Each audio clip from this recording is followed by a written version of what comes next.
everyone so তোমালোকে 100 times 200 times fail হ'ব পাৰা কিন্তু এটা এজৰ পিছত কি হ'ব কোনেও তোমালোকৰ লগত নাথাকে ৰাইট নিজকে তোমালোকৰ লগত থাকিব লাগিব আৰু প্ৰিপাৰেশ্যনটো কণ্টিনিউ কৰিব লাগিব ওকে সো দুনিয়া যদি তোমাক এৰি থৈ যায় তুমি নিজকে কেতিয়াও এৰি থৈ নাযাবা ওকে সো নিজকে লাগি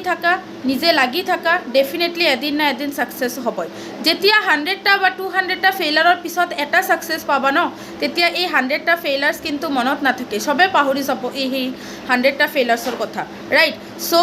পেশেন্স ৰাখা ডেফিনেটলি সিলেকশন হৈ যাব লগতে আড্ডা 24/7 নৰ্থ ইষ্টে আজি কিন্তু এপ্ৰিল মান্থ এণ্ডৰ এটা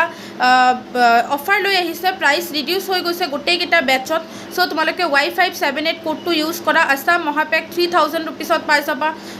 মেইনছ বেটছ 3000 रुपीसত পাই যাবা ফাউণ্ডেশ্যন বেটছ গোটেইকেইটা বেটছৰ প্ৰাইচ ৰিডিউচ হৈ গৈছে ওকে গ্ৰেবছ কৰি লোৱা